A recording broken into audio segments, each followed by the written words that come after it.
The floorboard creaked. It was that sound, that single wooden groan in the darkness of her bedroom at 3:30 in the morning on October 7th, 2022, that woke Samantha Stites from sleep and told her that her worst nightmare was about to become real. For 11 years she had lived with the fear that Christopher Thomas would one day come for her, that all his stalking and following and watching from a distance would eventually culminate in something she couldn't escape. She reached under her bed for the hatchet she kept there for exactly this scenario, her hand closing around the wooden handle, just as a massive shape loomed over her, and hands wrapped around her throat, squeezing until the world started to fade and her fingers lost their grip on the only weapon she had. The bunker he had built for her was waiting 20 minutes away, a soundproof pine box hidden inside a storage unit that he had spent thousands of dollars constructing, stocked with supplies for a 2-week imprisonment that would either end in her death or in something she couldn't let herself imagine. Samantha was 30 years old, a social worker who had dedicated her career to helping vulnerable people. And now she was the one who needed help that wouldn't come because no one knew where she was or who had taken her. This is the story of how kindness became a death sentence, how a friendly smile in a college Christian group metastasized into 13 years of terror, and how one woman used every skill she possessed to survive a predator who had been hunting her since she was 19 years old. Fall 2011 arrived in Allendale, Michigan, with the crisp promise of new beginnings. Samantha Stites was a freshman at Grand Valley State University, bright-eyed and optimistic, raised by a single mother who had worked in restaurants and bars to give her daughter opportunities she herself never had.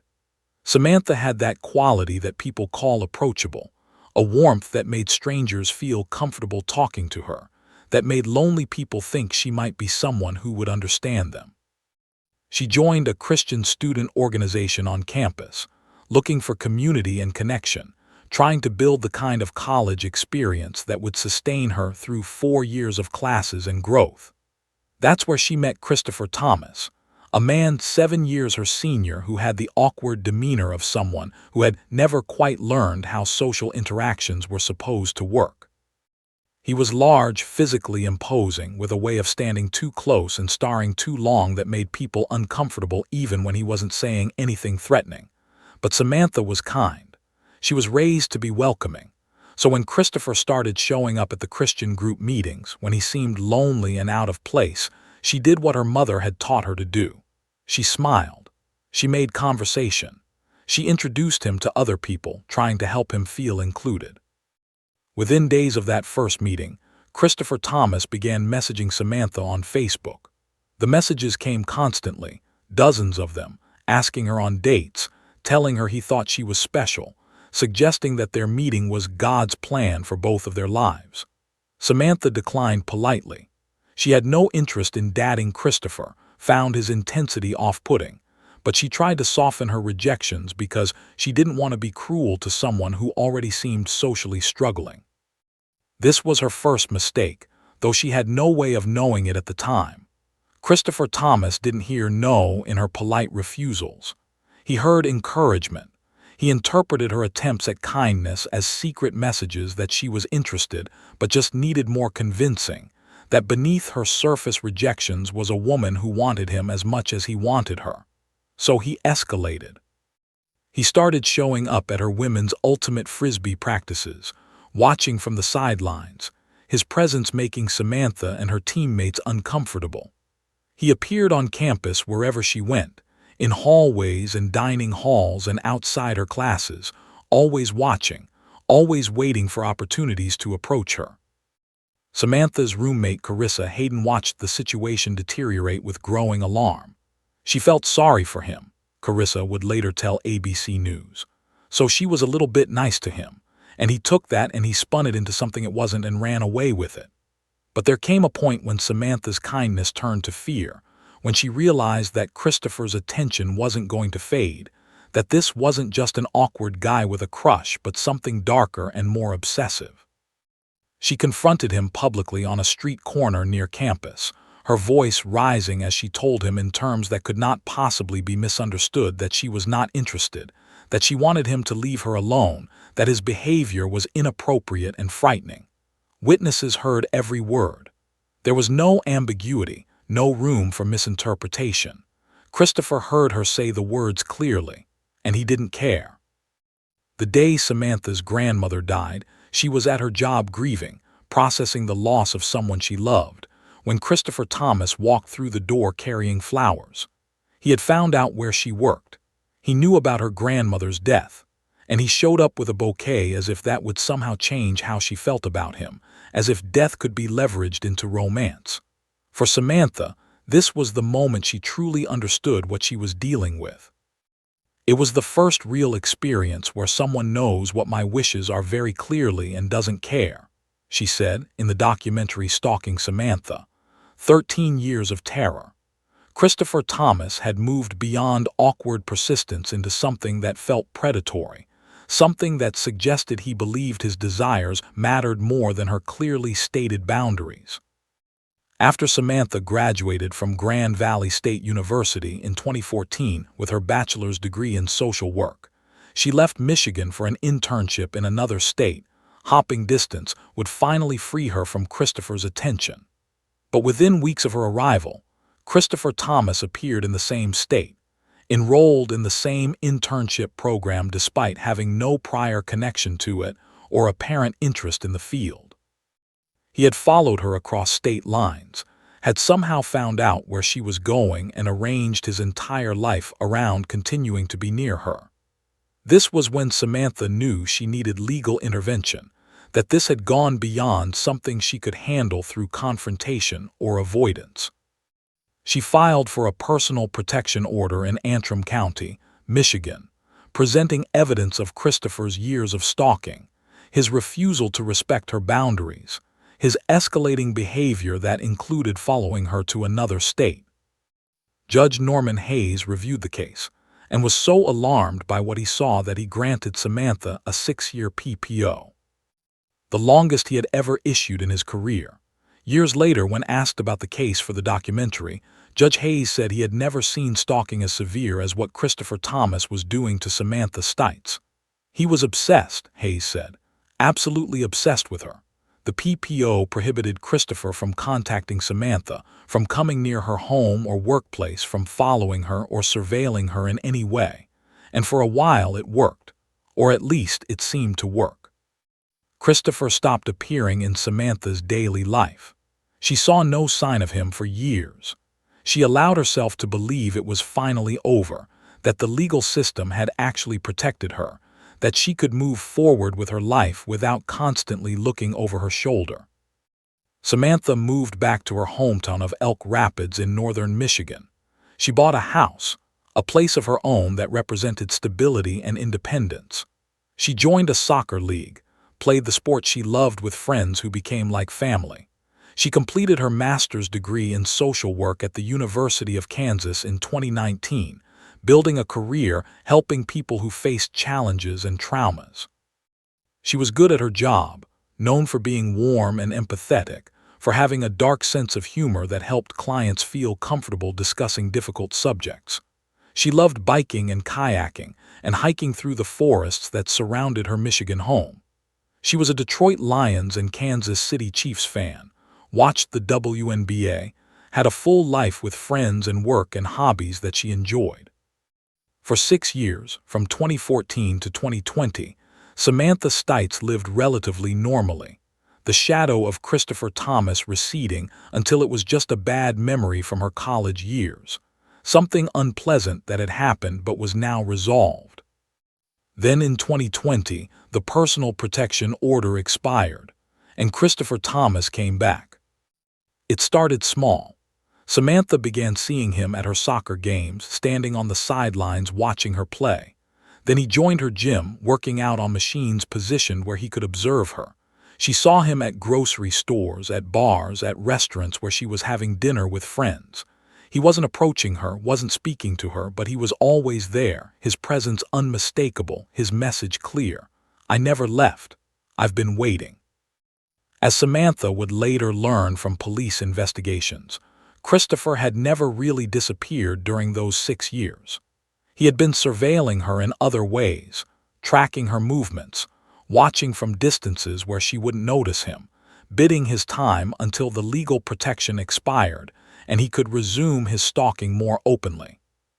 In 2022, Samantha filed a petition for a new personal protection order in Grand Traverse County. She documented all the sightings, all the places Christopher had appeared, all the evidence that he was once again actively stalking her. But the court process was different this time. She was told that both parties would need to be present at a hearing, that Christopher Thomas would be in the same room as her while she explained why she was afraid of him. The thought terrified her. She knew from experience that confronting Christopher in person did nothing to deter him, only seemed to feed his obsession. She worried that seeing her in court would escalate his behavior, would give him information about her current situation that he could use against her. So she didn't proceed with the hearing, hoping the system would understand her concerns, hoping that her documented history with Thomas would be enough without her having to face him. In July 2022, Judge Kevin Elsenhamer of the 13th Circuit Court denied Samantha's petition for a personal protection order, ruling that there were not sufficient facts to grant the order. This decision would later be viewed as a catastrophic failure of the legal system, a moment when a woman who had been stalked for over a decade, who had previously been granted the longest PPO in a judge's career, who had documented evidence of ongoing harassment, was told she didn't qualify for protection. The denial emboldened Christopher Thomas. It told him that the system wouldn't stop him, that Samantha had no legal recourse, that whatever he wanted to do next, there would be no consequences until after he had already done it. What Samantha and the court didn't know was that Christopher Thomas had a history longer than just his obsession with her. In 2009, 2 years before he met Samantha, Christopher had stalked a college student named Kelly who worked at a residential treatment facility. He had asked her out repeatedly, followed her on her school's campus even though he wasn't a student there, driven past her house so frequently that she had to get a personal protection order against him. Christopher was convicted of 1 count of stalking and sentenced to 2 years of probation. He served that probation. The stalking conviction was on his record. And then he met Samantha Stites and did exactly the same thing all over again, only this time he would take it much, much further. When Kelly was contacted by law enforcement in 2022 after Samantha's kidnapping, she said something that encapsulated the guilt that victims of serial predators often feel. "I always knew there would be somebody else," she told detectives. "When they called me in 2022, there's this guilty feeling like he did do it to somebody else. I was right." In the months after Judge Elsenhamer denied Samantha's protection order, Christopher Thomas began constructing his bunker. He had been watching the Netflix series You, a show about a handsome psychopath who stalks and kills women, who kidnaps his obsessions and keeps them in a glass cage in the basement of a bookstore. Christopher watched this show not as a horror story or a cautionary tale, but as inspiration, as a blueprint for what he could do to Samantha once he finally got her alone.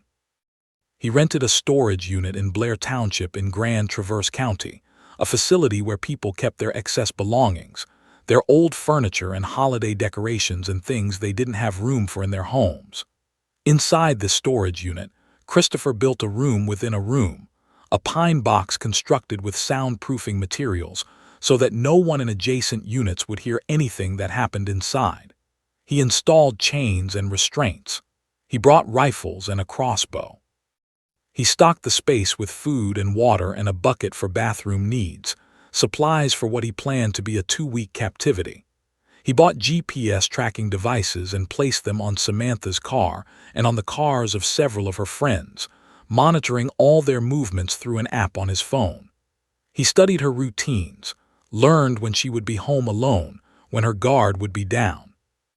And then came October 7th, 2022, a Friday morning when Samantha was sleeping in her house in Elk Rapids, her dog beside her.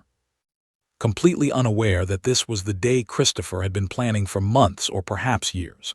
He broke into her home while darkness still covered northern Michigan, moving through her house with the confidence of someone who had studied its layout, who knew exactly where her bedroom was and what security measures she had in place. The creaking floorboard woke her. She reached for the hatchet under her bed, the weapon she had kept there precisely because she knew Christopher might one day come for her. But he was faster and stronger, overpowering her before she could bring the hatchet to bear, his hands closing around her throat with enough force to cut off her air supply and make her vision start to tunnel. She fought as hard as she could, but Christopher Thomas was a large man, and Samantha was being strangled. Her strength fatting as oxygen deprivation made her limbs heavy and uncoordinated. When she regained full consciousness, she was bound, restrained in ways that made movement impossible. Christopher had brought her dog with them, placing the animal in her car, which he then drove, taking roads that Samantha recognized even though she couldn't see out the windows clearly. She knew they were heading toward Traverse City, knew they were moving away from her house and anyone who might notice she was missing. She tried to process what was happening, tried to think through her options, but terror made thought difficult. Finally, after about 20 minutes, the car stopped. Christopher pulled her out and brought her into a building, through corridors that smelled like storage facilities, past metal doors that looked like they belonged to rental units where people kept their overflow possessions. When he opened the door to his unit and she saw what was inside, Samantha Stites thought to herself, "Holy shit, this is like a horror film." The bunker was small, maybe 6 feet by 8 feet, constructed of pine boards with soundproofing foam on the interior walls. Chains were anchored to studs, ready to secure her in place. She saw weapons, rifles, and a crossbow mounted or leaning in corners like this was some kind of armory. She saw supplies stacked neatly, food and water and other items that suggested Christopher had planned for them to be here for an extended period. And she saw Christopher's face. And in that moment she understood with absolute clarity that he intended to keep her here, that he had built this place specifically for her, that everything she had feared during 13 years of stalking was about to happen in this soundproof box where no one would hear her scream. "Is he going to rape me and kill me in this room?" she asked herself. "I can't fight my way out." Christopher chained her to the wall, securing her so that she had limited movement but couldn't reach the door or the weapons. Then he showed her something on his phone, an app that displayed tracking data. He had been monitoring her movements for over a year, he told her, showing her the GPS devices he had placed on her car and her friends' cars, demonstrating how thoroughly he had surveilled her life. He told her she would be here for 2 weeks.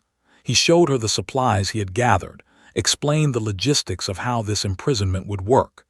He said he had a plan for after, that he would take her paddleboard and leave it near Lake Michigan so that anyone searching for her would assume she had drowned during a solo kayaking trip. He had thought of everything, covered every angle, prepared for every contingency. Samantha's training as a social worker kicked in. She conducted what she later called motivational interviews, techniques she used in her professional life to help people identify what might drive them to make changes. She talked to Christopher constantly during those 13 hours, asking him questions, listening to his answers, looking for psychological pressure points she could use. And she found one. Christopher Thomas was terrified of going to prison. He had served probation for his previous stalking conviction, had some experience with the criminal justice system, and he was afraid of what would happen if he was caught and convicted of kidnapping. This was his weakness, his vulnerability.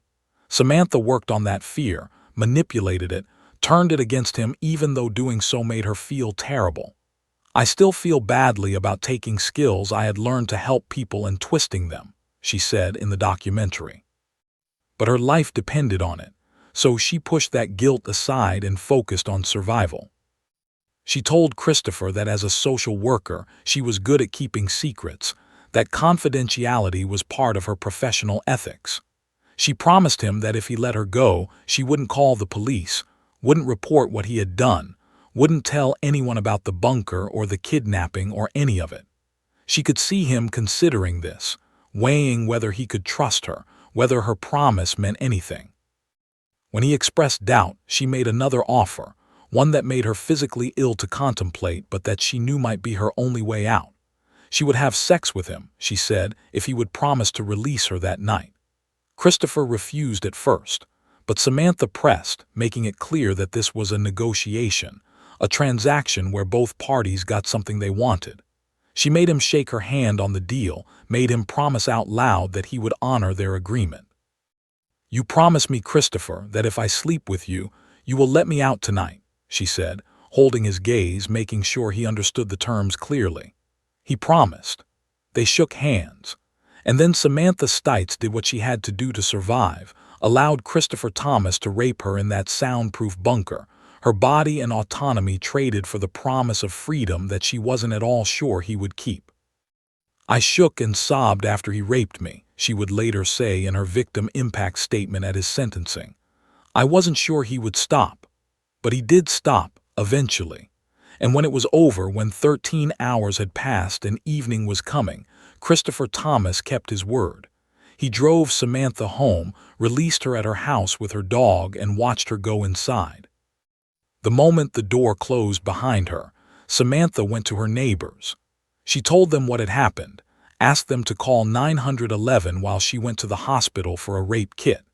She gave police a full statement, provided detailed information about the bunker's location, described Christopher and his vehicle and everything she could remember that might help them find him. She was terrified that no one would believe her, that after denying her protection order request, the system would decide she was lying or exaggerating or somehow responsible for what had been done to her. But Detective Mike Matyuksai of the Grand Traverse County Sheriff's Office believed her immediately. He spent thousands of dollars on creating this box so he could spend time with Sam, Matyuksai told ABC News, and do God only knows what. Within 36 hours, Christopher Thomas was arrested. Police found the bunker exactly where Samantha said it would be, found the weapons and supplies and soundproofing, found GPS tracking devices that confirmed her story about being surveilled. They found surveillance footage from the storage facility showing Christopher entering and leaving the unit. They found content on his phone that detailed his obsession with Samantha, his plans for keeping her, his belief that what he was doing was justified because he loved her. They had everything they needed for a conviction. The evidence was overwhelming. Christopher Thomas was charged with kidnapping, torture, aggravated stalking, and criminal sexual conduct. He initially planned to fight the charges, but in December 2023, he accepted a plea deal. He pleaded guilty to kidnapping, torture, and aggravated stalking. The criminal sexual conduct charges were dropped as part of the plea agreement, a decision that outraged many people who followed the case, but that prosecutors justified as necessary to secure a lengthy sentence without the uncertainty of a trial. In February 2024, Christopher Thomas appeared before Judge Kevin Elsenhamer for sentencing. The same judge who had denied Samantha's protection order petition just months before her kidnapping was now in charge of determining how long Christopher would spend in prison for the crimes that followed directly from that denial. Samantha Stites read a victim impact statement in court, facing Christopher for the first time since he had raped her in the bunker. "I don't want to address Christopher," she said, "as he has not honored my requests nor shown he values my thoughts or feelings in over a decade." She described the terror of those 13 hours, the violation of being raped, the uncertainty of whether she would survive. She described the years of stalking that preceded the kidnapping, the way Christopher's obsession had stolen her sense of safety and autonomy. She described feeling like she would never see daylight again, like the bunker would be her tomb. And she described what it meant to finally have him off the streets, finally have protection that the system should have given her years earlier. "Justice is a funny thing," she said. "It doesn't necessarily come in the form of prison years. I can't ever go back to before I was kidnapped. And that's something I had to grieve. But knowing that I'm finally turning the page on this and that I should feel safe with him off the street and that I am protected meant a lot. I felt free." Judge Elsenhamer sentenced Christopher Thomas to 40 to 60 years in prison, noting that Thomas had admitted in jail phone calls with his mother that nothing would have stopped him from doing what he did, that his obsession with Samantha was so complete that no intervention, no restraining order, no legal consequence would have mattered. If Christopher is ever released from prison, which wouldn't happen until he is at least 80 years old, he will be required to wear a GPS tracking device for the remainder of his life. As of August 2025, Christopher Thomas is 41 years old, housed at Bellamy Creek Correctional Facility in Michigan, with a minimum release date in July 2062. He will spend decades behind bars for what he did to Samantha Stites, time that will never give her back what he took, but that will at least ensure he cannot hurt anyone else. The case prompted significant changes in how Michigan courts handle personal protection orders. After it became clear that systemic failures had left Samantha vulnerable to kidnapping just months after her protection request was denied, new protocols were implemented requiring referees to check for previous PPOs and stalking convictions before advising petitioners. The changes came too late for Samantha, but might protect other women whose lives depend on courts taking stalking seriously the first time rather than waiting for kidnapping or murder to prove the danger was real. Samantha Stites has become an advocate for stalking victims, founding an organization called Beekeepers Advocacy to provide support and education. She speaks publicly about her experience, appeared in the 3-part ABC News documentary series Stalking Samantha, 13 Years of Terror that premiered on Hulu in August 2025, and works to help other survivors understand they are not alone. 1 in 3 women will experience stalking at some point in their lifetime, a statistic that sounds impossible until you realize how often stalking is dismissed, minimized, or ignored until it escalates to violence. Samantha hopes that by telling her story, by showing what stalking can become when systems fail to protect victims, she can help other women recognize warning signs and take action before their stalkers build bunkers or buy weapons or finally act on obsessions that have been growing for years. I want other women, whether they've been stalked or sexually assaulted or not believed, I want them to see my story and think things can change, Samantha says. Her advice to stalking victims is practical and hard-won through her own experience. Document everything. Get written proof with dates and times and photographs. Get other people involved, don't keep it to yourself. Tell friends and neighbors what your stalker looks like, what car they drive. Change your routines constantly. Get additional security at home, locks and cameras and alarms. Share your location with trusted people through tracking apps so that if you disappear, someone will know where you were last. These are lessons Samantha learned while being hunted for 13 years, strategies that might have helped her if she had known them earlier, information that might save someone else's life. She reflects often on the skills she learned from reading memoirs of sexual assault survivors before any of this happened to her, how those books gave her tools she used during the kidnapping to survive. I think crime shows and different things like that can be very helpful because there's a lot of things that I learned from watching shows like that, like how I can protect myself and escape, she says. But for people that are mentally unwell, it validates the unhealthy thoughts that they're having. Christopher Thomas watched the Netflix series You and saw a how-to manual rather than a horror story. He built his bunker based on what the show's villain had done, turning fiction into a real torture chamber because his brain processed entertainment as instruction. Today, Samantha Stites is 33 years